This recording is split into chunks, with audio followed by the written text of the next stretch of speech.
Hello, welcome. My name is Jonathan Lowell. I'm the Community Liaison for Planet Texas 2050, a research initiative at the University of Texas with the goal of being of service towards making the state of Texas more resilient and equitable.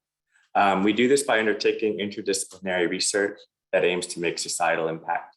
And as part of that project, we started this panel series, which we've dubbed the Resilience Roundtables, to bring together leaders across the academic, nonprofit, government, advocacy, and commercial sectors.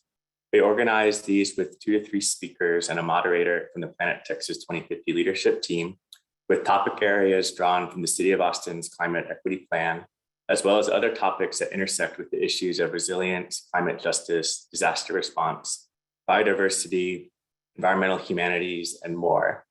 Today's topic revolves around resilience hubs, which are community-serving facilities designed to support residents and coordinate resource distribution and services before, during, and/or after a disruption.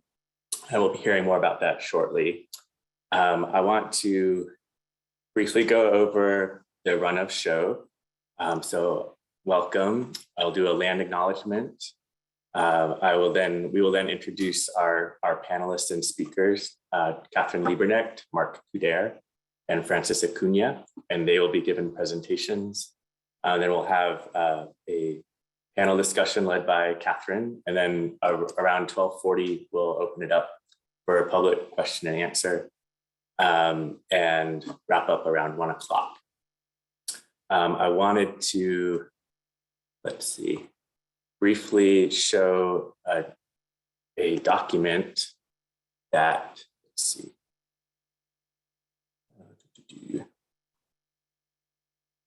I'll put this in the chat, but this will be kind of our home document for this meeting, where you can put questions and comments in the chat as well, but in order to kind of organize them and archive them for later use, you can put questions here. Any kind of ideas for action or implementation, you can put here. I have these categories, but you can put them wherever and we'll sort them. I've created a contact list that we can all access going forward for anyone who wants to get in touch with anyone else at this meeting. And then anything else that stray thoughts or notes or resources that you come across. I just wanted to share that. I will put that in the link to that in the chat shortly, right after this. So I want to first open with the land acknowledgement, which was written by the Native American Indigenous Studies Center or program at the University of Texas. We would like to acknowledge that we are meeting on the indigenous lands of Turtle Island, the ancestral name of what is now called North America. Moreover, we would like to acknowledge the Alabama Cusada, Caddo, Carrizo Come Crudo, Coyahuilcan, Comanche, Kickapoo, Lipan Apache, Kankawa, and Isleta del Sur Pueblo, and all the American Indian and indigenous peoples and communities who have been or have become a part of these lands and territories in Texas. In recognition of the ongoing and cumulative challenges faced by indigenous peoples in Central Texas and globally, we call upon the University of Texas at Austin to repatriate the ancestral remains held by the Texas Archaeological Research Laboratory to their indigenous descendant communities and native lands, to commit to the active recruitment and material support of Native American and indigenous students who currently comprise of fewer than 0.2% of UT Austin's student body, to support the transition of the program in Native American and indigenous studies into a center, and to establish a protocol of research and study on tribal or native lands, and to foster an ethics and practice of engaged scholarship with and for indigenous peoples and communities locally and internationally. And I would like to introduce our moderator for today's panel discussion, Dr. Catherine Lieberknecht, who is an assistant professor in the School of Architecture at the University of Texas at Austin. She researches urban water resources planning, metropolitan scaled green infrastructure planning, and urban climate planning. Dr. Lieberneck teaches courses on sustainable land use planning, water resources, and urban ecology. Prior to joining the faculty, she worked in regional land conservation. She received her Bachelor's of Science in Biology from the College of William and Mary, a Master in Environmental Management from Yale University, and a PhD in City and Regional Planning from Cornell University.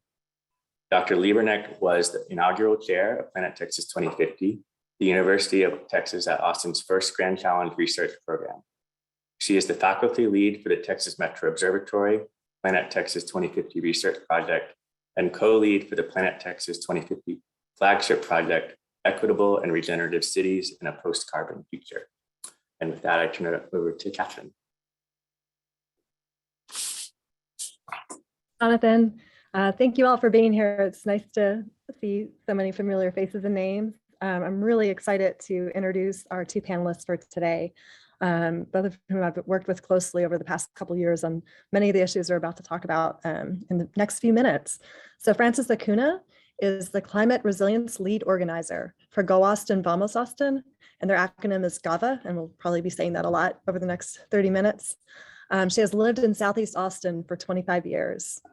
She began advocating for the Dove Springs community in Southeast Austin in 2010, and in 2012, she became a Texas certified community health worker and started to get involved with GAVA as a community leader. She also worked with fellow community members serving as first responders during the October 2013 and 2015 floods in Dove Springs.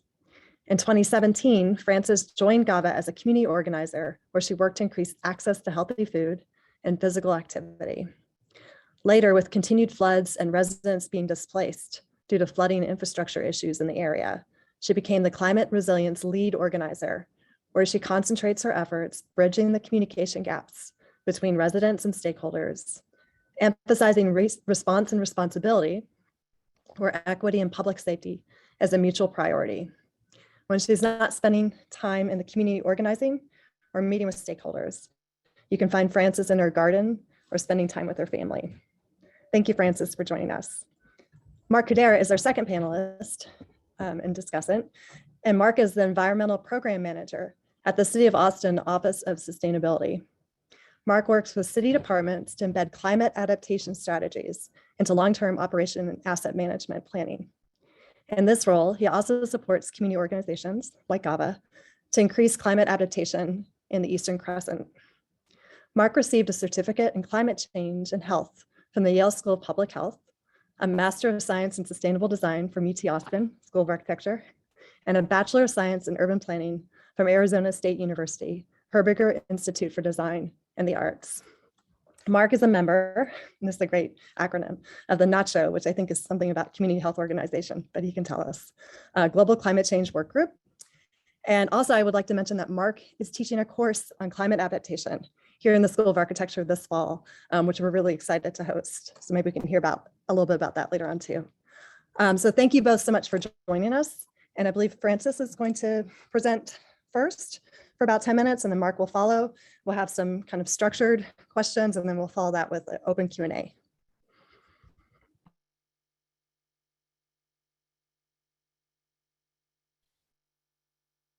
Thank you. Yes, my name is Frances Acuna, and I think I can share.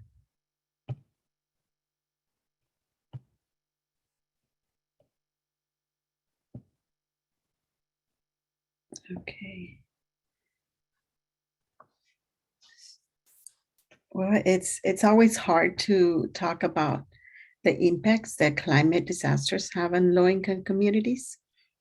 And I guess when I look back, and think about what I've seen or what people go through, it affects not only the people, but also the well-being. So a lot of the shocks and stressors that they experience are devastating to them. And it affects them directly because, their experiences are very painful. I've seen them crying in the loss, their grief.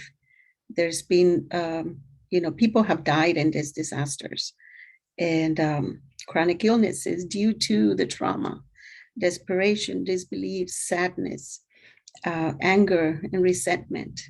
All of that it's part of a disaster in low-income communities. And a lot of times, we tend to call, or other people call us resilient because we tend to bounce back. But it's hard to keep bouncing back all the time. And so we have seen so many things, floods, Winter Storm Uri. There's been lack of food, lack of water, lack of everything in all of these disasters.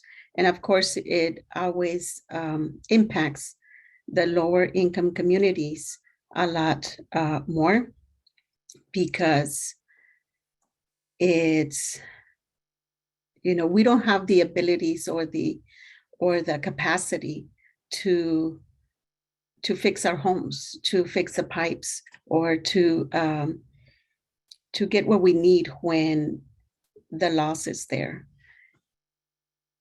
And so yes, we have started working.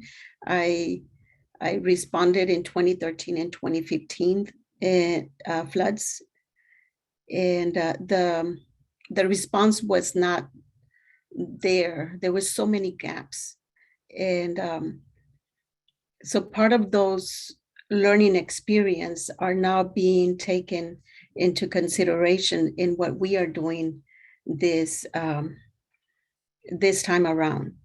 Since 2019, we started having conversations with flooding and infrastructure issues, because our communities keep getting flooded just about every 1 or 2 years, more or less.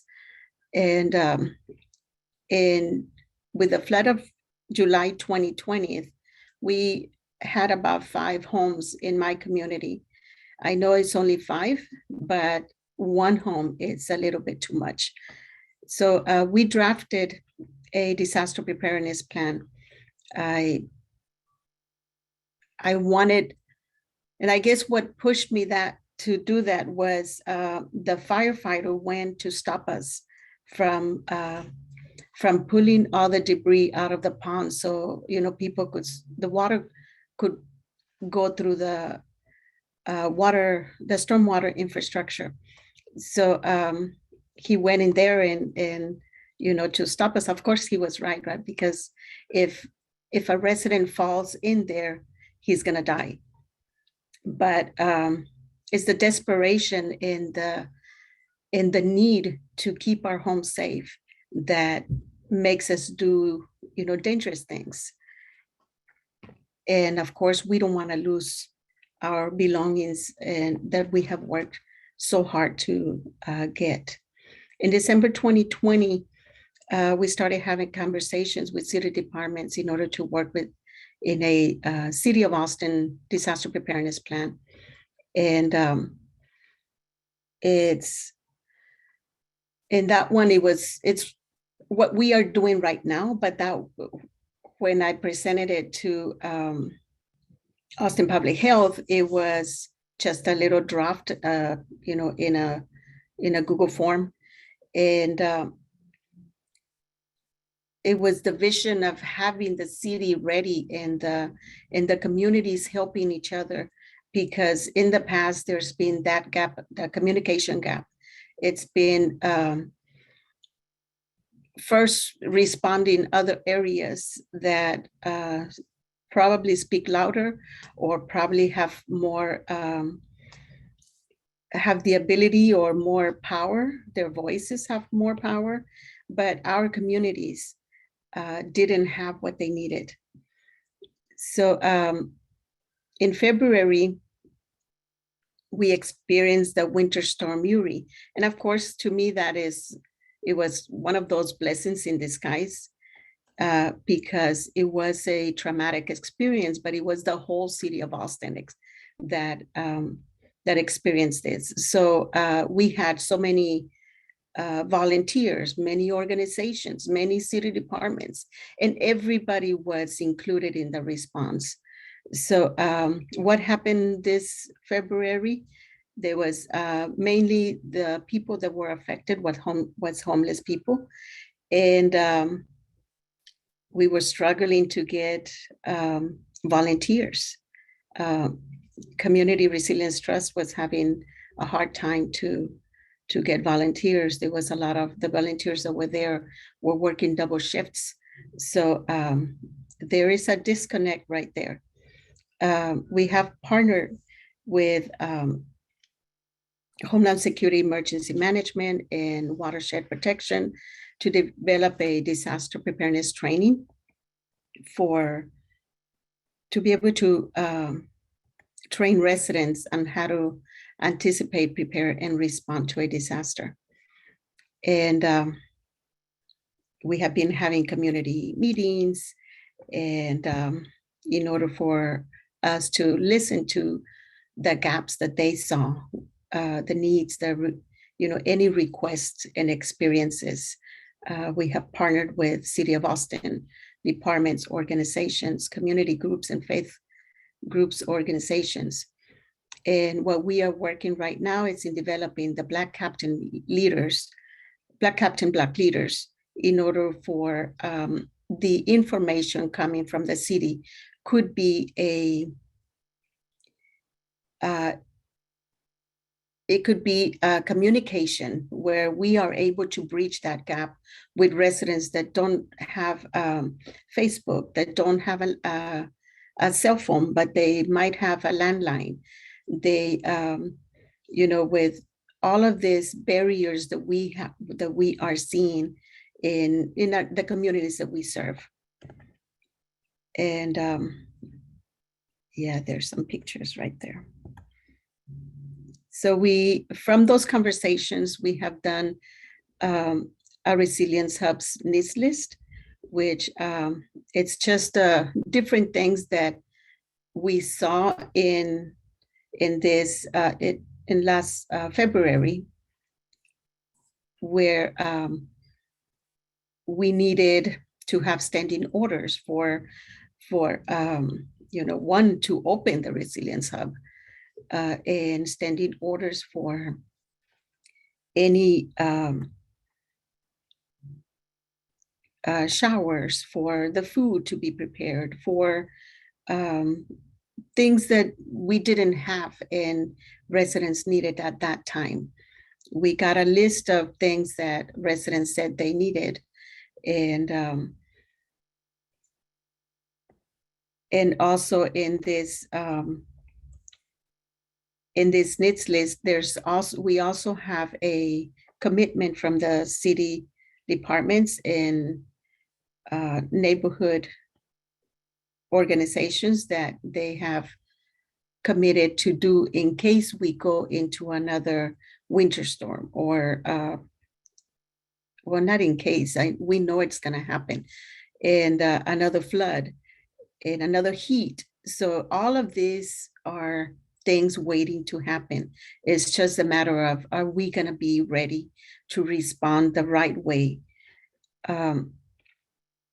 When we talk about reflection and accountability, I have learned a lot since 2013, because it has taken almost 9 years for the city to really have conversations, serious conversations about the communities that are more impacted. We need to hold the city accountable. And when we think about percentages, I know the city gets paid very good, so they could be able to protect us and serve the communities that are more impacted. It's their responsibility, which most of the time falls back on the resident, that it's being flooded, that it's being stuck in the cold weather with no water or light. It's that response and responsibility, because at the end of the day, it's not all about, is the city ready or is the resident ready? It's, at the end of the day, the resident is the one that is responsible for their families and their neighbors. So how can we work in that response and responsibility for each other, and be able to connect with each other, with the responsibility of, you know, of keeping people safe, and also keeping the city responders safe, because it's both of us working together. Yes, is the city's 100% responsibility, but at the same time, it's our responsibility to be able to, when we work together, we are holding each other accountable. And that communication that needs to happen every time that something happens. We are here to protect our families, and everybody's families, right? And be able to protect the environment, be able to protect our communities, our neighbors, our children, and yeah, you know, we are here to serve our communities and do the best that we can. But we are asking, you know, for the support and that communication so we could be able to bridge it. And that's all I have. Thank you. Thank you, Francis. Mark, do you have some words to share, and then we'll do a broader discussion? Yes, sure. So hello, everybody. If you want, Catherine, I can do the presentation and then have a discussion, or do you want to take questions now? I think, yeah, present your piece and then we'll have a discussion afterwards. Okay, great. Thank you, Francis. Yeah, I mean, the city does have a lot of responsibility in sort of how the city is made up and how sort of these climate impacts are going to impact communities going forward, but also the city has a responsibility that when these events happen, that we're there to help people. But I would sort of also put another layer on it, that the city should be there before the event and after the event. And I think that's where there's been a lot of gaps in the past. Another thing is, I'm with the Office of Sustainability. We work on a handful of topics, including climate, so reducing greenhouse gas emissions, preparing for climate change. But we also work on food systems and urban design topics and sort of other questions that come up. When council passed a resolution looking at resilience hubs, it was, you know, we were directed to lead that effort. We are not emergency management folks. We're not public health. We're not, you know, watershed protection, but we're able to sort of collaborate and bring these people together to talk about these topics. So that's why I'm here today to talk about resilience hubs and how this ties into what Francis just talked about. I'm also going to set a timer because I know I have 10 minutes. So today I'll do a quick overview of the council resolution and give you an overview of where we are on resilience hubs and then how we're proceeding forward and working together. Back in April of last year, council came out with a resolution in response to Winter Storm Uri to create resilience hubs. So the council directed city manager to look at the specific items, such as conducting an assessment of potential locations within the city. And that specifically was about city locations, health centers, rec centers, libraries, but also AISD, Travis County, and other partners. Look into passive survivability. So this concept is, if a building were to lose power or water or other sources, it would continue to function for the community service. Also engage communities, particularly those most vulnerable in the population, and then start to look at things like 15-minute walk sheds, how people get to those locations. We came back a couple months later with a budget of how much this would cost just for the infrastructure, and then intergovernmental memorandum, like who in the community would we work with going forward. Now, we've learned a lot since that we provided that response, so I can talk about the budget later on. So why do we need resilience hubs? As Francis eloquently mentioned, we are seeing more extreme weather. We have the 2011 heat wave, wildfires, 2013, 2015 floods, winter storms, we've had hail, we've had wind, we've had a lot of these events happening more often. But this also means that they've had cascading impacts such as loss of power, loss of water, loss of functions. But most importantly, as Francis mentioned, it's got a huge impact on people's health, mental health, physical health, and well-being. So we've learned from these events that, we need to be thinking about community spaces, distribution sites, backup power, sheltering needs. And we really need to work with the community to understand what they need in that specific, particular neighborhoods. So part of this is also centering equity in this discussion, ensuring that we're thinking about who's most sensitive to these impacts, but also to ensure that staff within the city are also thinking about equity throughout this process.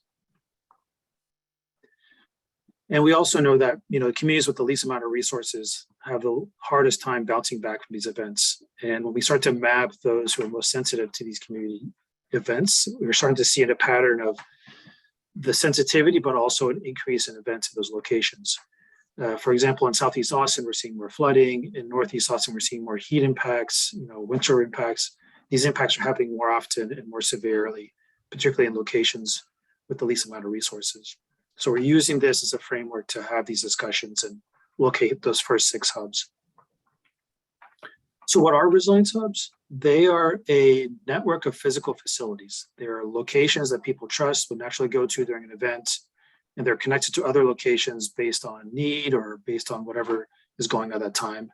So they're focused on the community. They're designed in a way so that people can go there. They'll have things translated in the language they need. They'll have culturally appropriate materials based on based on those conversations with those community members. They are not a replacement for traditional emergency planning. We have shelter plans. We have emergency management folks who are activated during events. These hubs are designed to sort of work together with emergency management, but also fulfill those gaps outside of emergency management scope. And also consider that these locations have day-to-day activities, right? Rec centers will be rec centers, libraries are libraries, schools are schools, but during an event, they can be activated to provide those services to those communities based on need. When we talk about these resilience hubs, we really see it through these 3 lenses. The first piece in the bottom right is the physical location. Is the location able to be a hub? Is it impacted by flooding? Can we outfit it with backup generation for energy, backup water? Can it physically be a hub? Can it be a shelter, et cetera? Then the bottom left is, so once we identify the location, what do we need there from an emergency management perspective? As I mentioned, we need resources, materials, but also staff. How do we train the people at the location so they're prepared for it? What kind of provisions do we keep at that location? But for me, the most important part is on top is the community involvement. Like, what does the community at that particular location need?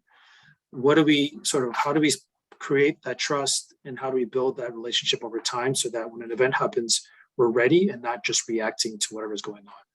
So that means working with the city, working with community-based organizations, faith-based organizations, schools, housing authorities, local businesses, basically the community as a whole near and adjacent to those locations. We also realized that we have a lot of facilities throughout Travis County.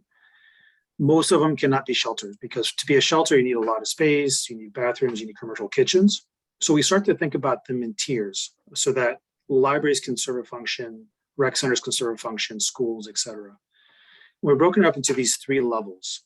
Level 1 being a gathering hub, level 2 being a relief hub, and then level 3 being a grid independent, shelter capable location.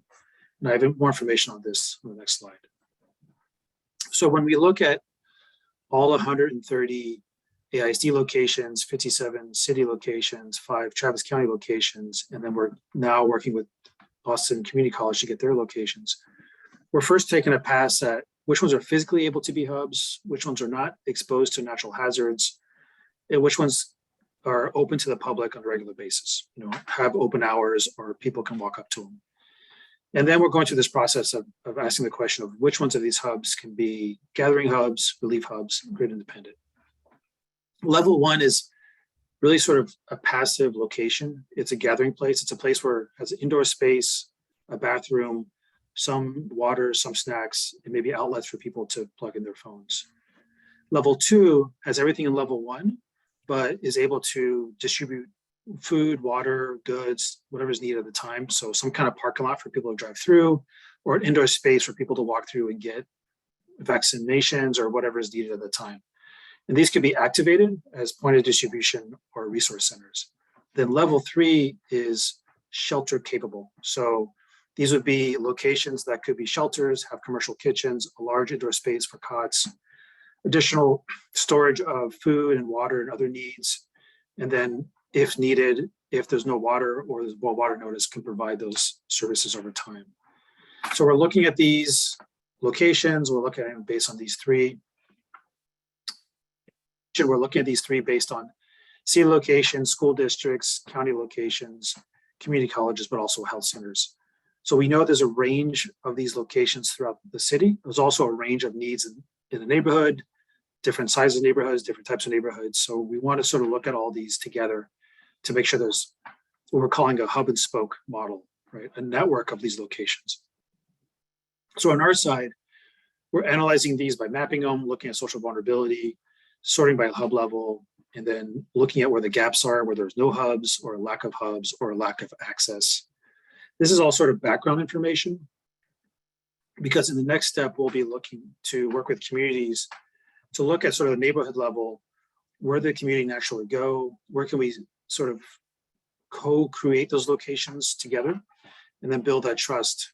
We don't want to select the hub before going to the community, because that could potentially get us in the wrong place at the wrong time. So right now we're looking to, like I said, map it, identify gaps, focus on these locations, see if there's other community organizations like churches or nonprofits who could fill the gaps that we might need, so that by Q2, so April, May, June, start to go into those communities, talk to the folks, see where they naturally go, and then work together on those locations to be hubs. I do want to mention that we do have some funding. Council did allocate $3 million for the American Rescue Plan Act towards this work. In that, at first we looked at purely using that funding for infrastructure, but now as we talk to community members and talk to folks, we do want to split it up between physical locations, but also what does the community need and how can we use that funding, to stretch that funding a little bit farther to help communities out before and after these events. So quick timeline, right now we're collecting data, doing community engagement in Q2, initiate some pilots in Q3. So that's, late summer. And then by end of the year, we'll have hopefully 6 or more locations identified and already set up. That's it.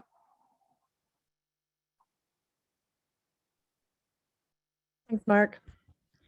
Let's see, it's about 12:35. I think our plan is we have a couple questions we thought about together, maybe spend about 10 minutes on that, and then open it up for broader Q&A from the audience.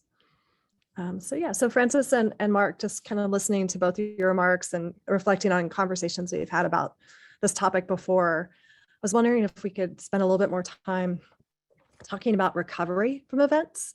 I mean, I think rightly so, there's a lot of focus on preparedness because it's so urgent and acute. And as Francis was describing, just the harm is so immediate. And I'm sorry, Jonathan just put a little thing in the chat too. If you have Q&A, if you have questions for later, please just pop in the chat.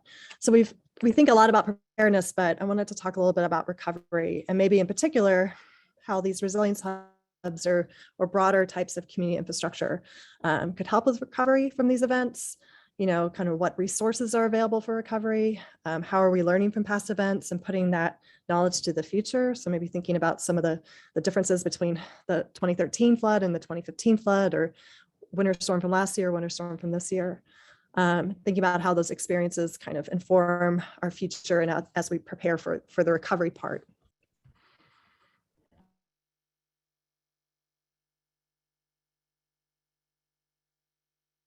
You want to take that one, Francis? I think we just need to work harder in bringing everybody together make sure that the city it's there with us. I was thinking if we get a few groups of people or in the city, and one that could take care of all the food that is needed, another one that it takes care of the traffic or not traffic, that transit or things that people need to be taken into into the hubs or to a safer spot. Another one that can be, helping people inside the hub. Another one for the food that is being prepared. All of that, if we have all of that together and a list of everyone that is doing it, whenever we get the warning to all these volunteers, we all could start doing our thing without putting all this media request for volunteers or media request for food or, everything that it's needed should be already in place. We should already have a group of people for everything that it's needed within the disaster, whether it's flooding, whether it's a winter storm or heat or wildfires or anything that happens, it should be already in place. And months pass and years pass and we just get, or I just panic. Maybe it's not we, maybe it's just me right here, but residents are feeling it. And I feel it because I'm one of the ones that it's there looking at their grief and their pain or their need. Yeah, I think recovery is key because during an event, we mobilize a lot of people or organizations show up like the Red Cross or FEMA, and there's a lot of activity, but they tend to be focused on 72 hours or like a short amount of time based on the acuteness of the shock. And what I tend to hear is that, what about like a month later? For example, if your house floods, a month later you have mold, or you have a big event, a month later you have sort of post-traumatic stress, mental health issues. There's a lot of sort of lingering impacts. And the recovery also assumes you have a shock, right? But doesn't really talk about the stressors, the constant impacts of heat, constant impact of air quality for people who have asthma. So I think for me, I'd love to focus on recovery to, one, help people, but then learn and then use that as a preparation for the next big events. So that sort of how do we have a constant loop of learning, making better, so that during the next event we can learn and continue to get better at this process.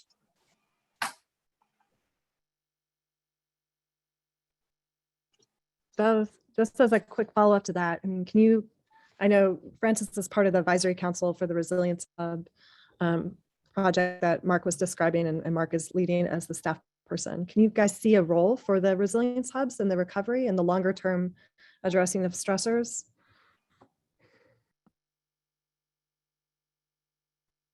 I can. Francis, I don't know if you want to respond. How about I respond and then Francis can react? Yes, I think there's, when people talk about resilience hubs, particularly in executives or higher, there's a tendency to really focus on the infrastructure. Like, hey, we want solar with battery backup and these cool technologies. I think what we really need to shift, although that's really important, we really need to shift this as a way to create community cohesion or build community capacity. And I think one key part is what Francis mentioned is the block leaders. Like, how do we start to stipend or give money to people who are block leaders who can create those connections, so that when there's not an event, we can learn about the community, what we need to have in place, and sort of build that trust. But then when there is an event, we can go to that person and ask them who in the community needs help, who's homebound, et cetera. And we're also like, I'd love to see at these locations, like a free Sunday lunches where people can come in, talk to each other, learn about each other. The city can talk about, hey, these events are coming up, or things to think about. A way for us to continue that conversation And then people can start telling us what the issues are about the stressors. And then these locations could become those sort of community hubs for that need. Yes, and building that relationship in the community is so crucial. You cannot come in the community and just expect us to tell you our needs and our stories of grief and pain that we're going through. It's awesome when you come and you become one of us and you start having conversations the same way that I'm talking to you, you're talking to me, and we're talking in one level of communication and understanding each other, and not coming into our community and ask, and telling us what to do.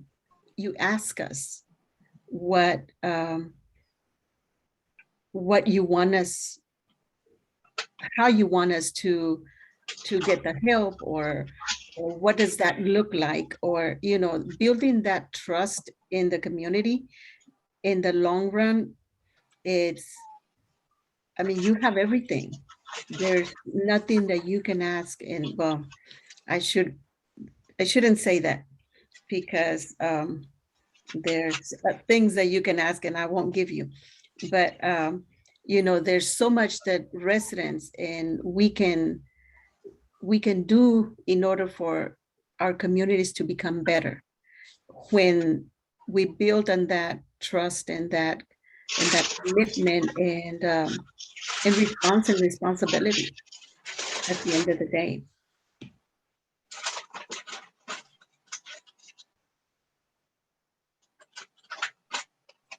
Thank you both. I love that idea of like Sunday suppers at the hubs as a place for just what Francis was describing, trust building and listening and connection. We have just a few more minutes for this piece, but I'll go ahead and ask this question because it's so important, and I know it's a big focus for both of you. Thinking about these events, whether they be the flood event or winter storms, thinking about how community-based organizations like GAVA really step in and fill the void after these events. I want to just talk a little bit more about and hear your thoughts about responsibility of and the role of the city or role for the city immediately following these events, as opposed to kind of the gaps that community-based organizations are often filling, and talk about kind of those mechanisms and processes for deciding response and responsibility, allocating it, ensuring that it happens.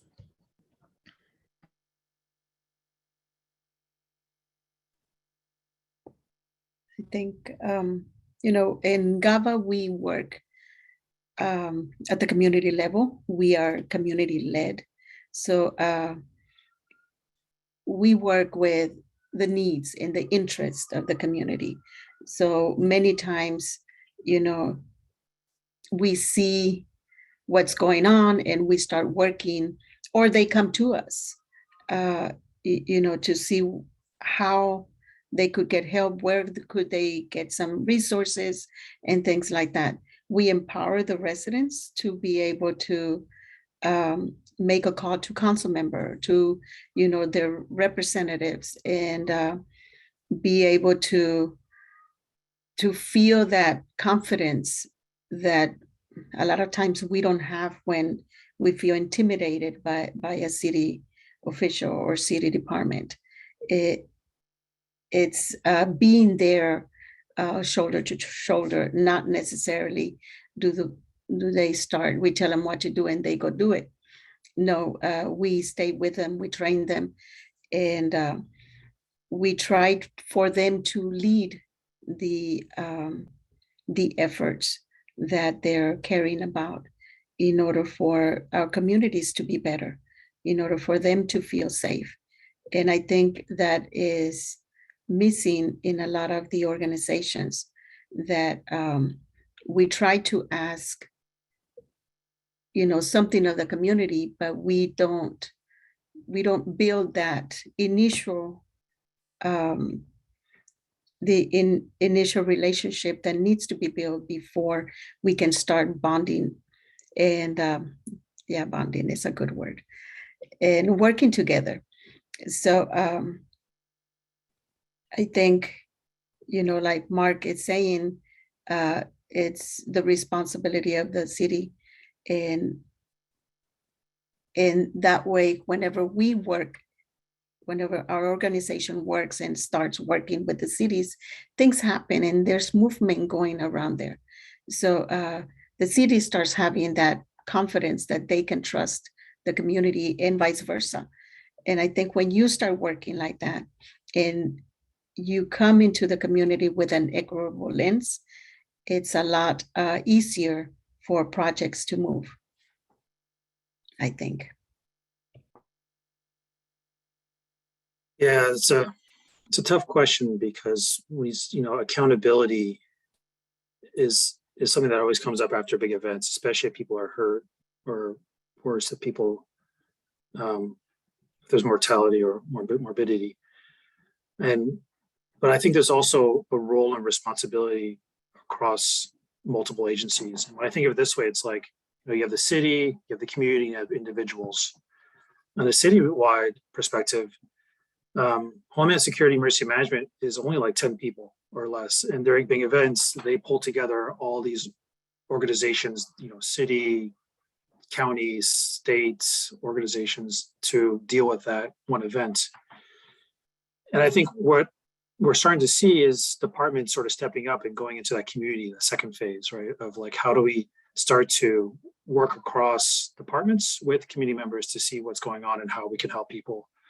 But there's also that individual piece of like, how do people start to think about being prepared at home, build a kit, know where to go in case of an emergency, how much water you should save, et cetera.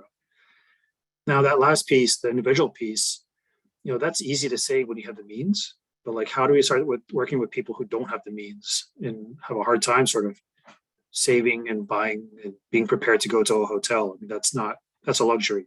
So I think the role of the city needs to be bigger, but it has to work with community members and organizations to make it a reality, because we can't do it alone. None of us can. Thank you both. We have some great questions from the audience, and actually I think Jonathan's been collating them in the document we have running, I think in order as they came in. So I thought I'd start with those and actually invite people to ask their question, just so it's a little bit more of a conversation. But Becky, I think you started us off with a question about thinking about not just the physical provisioning piece, but the virtual. If you'd like to paraphrase that one.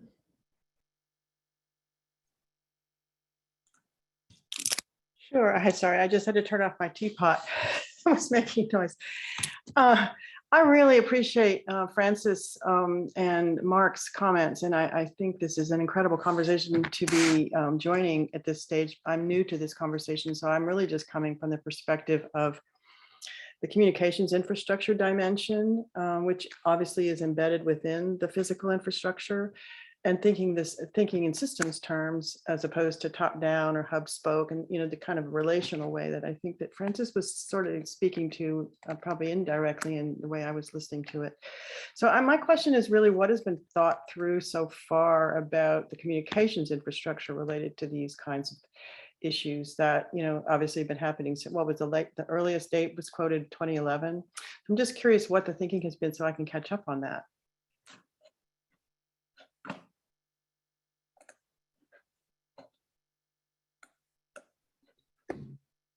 I guess I'll answer it. We have, if I understand correctly, we have been working with residents, be able to help them prepare to a disaster. They've been learning about how to anticipate, prepare, and respond to a disaster. They've been learning about digital, many of our communities don't have the ability to, or they have the ability, they just don't know how to build their own email address, in order for them to get to Zoom, in order for them to, do media. So we are taking our time so we could be able to train them, build their email address so they could be able to join our meetings. so they could be able to have more information from the city or from communities that are working on this. We are now trying to work with the Black captains, Black leaders, in order for residents that don't have the ability to get all those media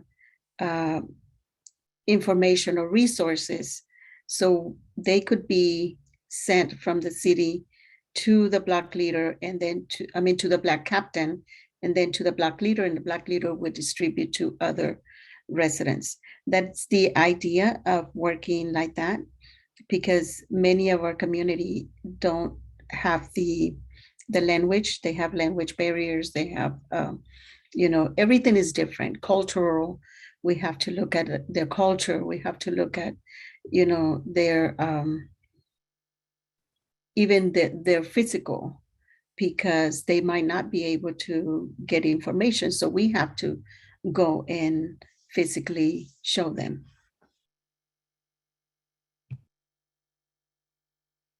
We could have a whole session just on communication. For a species who spends all their time talking, we do such a bad job of it.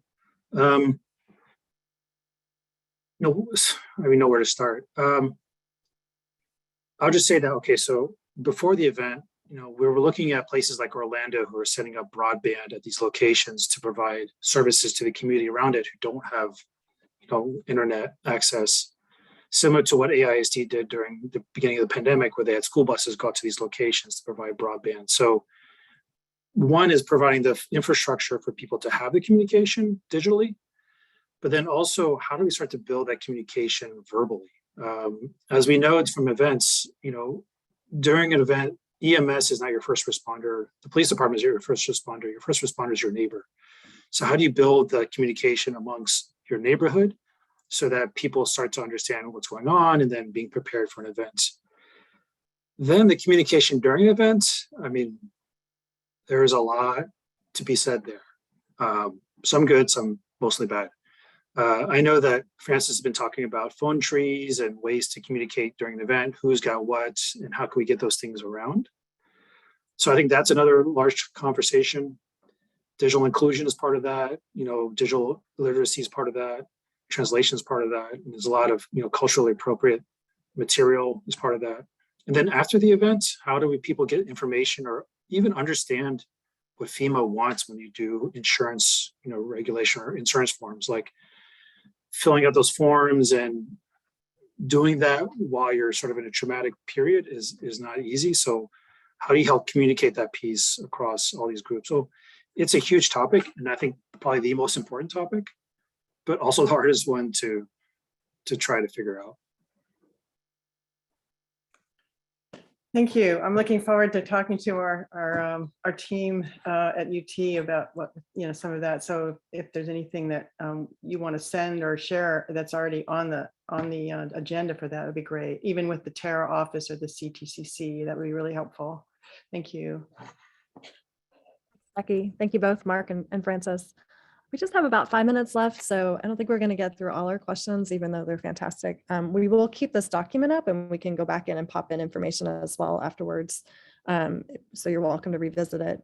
But I did just want to ask, I wanted to kind of link this Resilience Roundtable back to the first one that we just held on the climate equity plan, where Austin updated their climate mitigation plan, but try to do it in particular through a lens of racial equity, because that's such an important piece when we're thinking about disasters or land use in our city. So I was going to ask if Kenneth Thompson would ask his question, kind of wrap this up for us.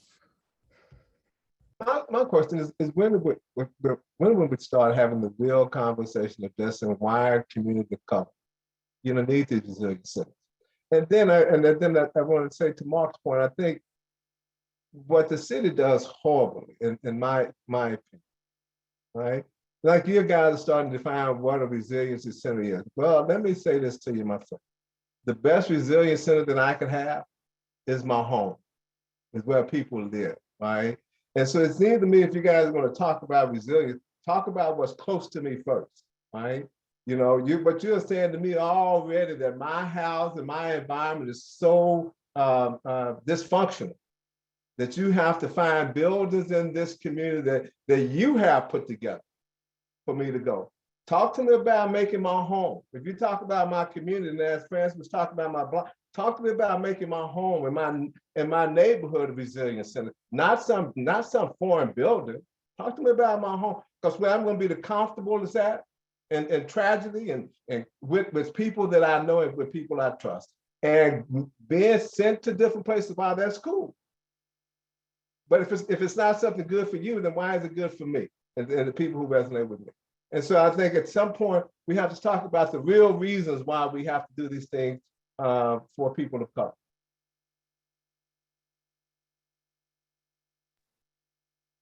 Thank you, Kenneth. Mark or Francis, do you have a response, or I can chime in as well? I agree 100%. I wish we didn't need resilience hubs. I wish, that people could just stay at home when events happen. I mean, we know that it is probably a lot safer for people to stay home than it is to go anywhere. Most people who are impacted by flood or wildfires are impacted while traveling somewhere.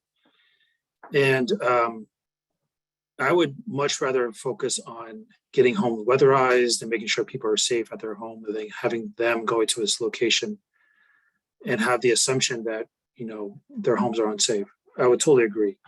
Not sure I have a good response. We're still pushing forward with resilience hubs, but one thing that keeps on coming up is, can these locations be resource centers that when it's not an event, people can go there to learn about how to be safe at home, get resources, information, funding for weatherization, for new windows, for insulation, et cetera. I think that would be key.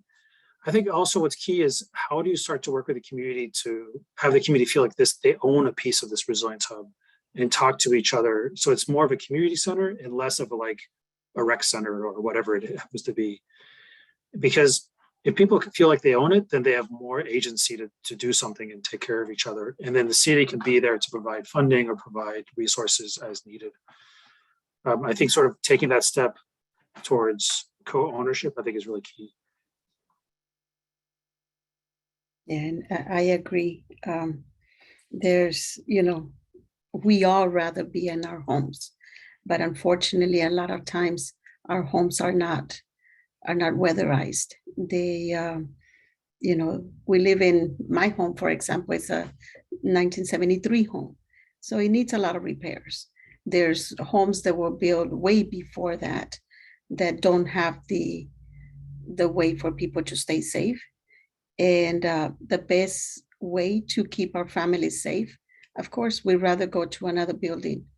And but when we have a stake in making that happen, for example, Mendez Middle School, which is about 2 blocks from here, from my home, we were there and it was neighbor to neighbor.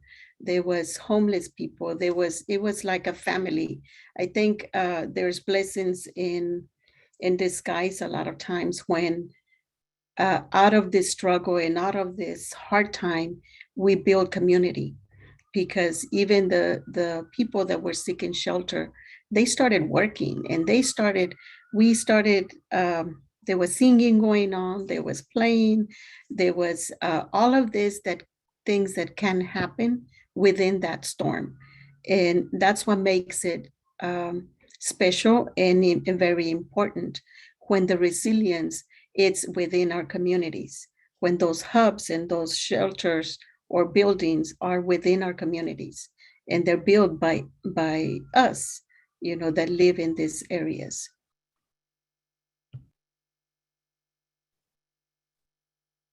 Thank you both. Thanks, Francis, for wrapping that up for us. It's 1 o'clock, and I guess maybe because I'm back in the teaching semester, I feel like I need to be punctual with ending these things.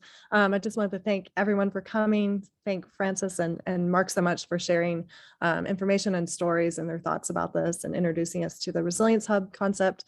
And thank Planet Texas 2050 for hosting this, and in particular for Jonathan Lowell for his work facilitating and bringing us all together. So big hand of applause. Thank you very much, all of you. This has been recorded, so it'll be available eventually on the Planet Texas 2050 website. I'm going to put my email in the address, and I will happily take other questions that we didn't get to today and then check in with Francis and Mark later to see if I can get back to you over email. So my email is in the chat if you want to reach out with any other questions that we didn't get to today as well. All right. Thank you all so much. Bye, everybody. Just a quick reminder, if you're in the 1 o'clock meeting with the fellows, that's a different Zoom link. So if you can hop off of this one and join the other Zoom link. We'll see you there soon.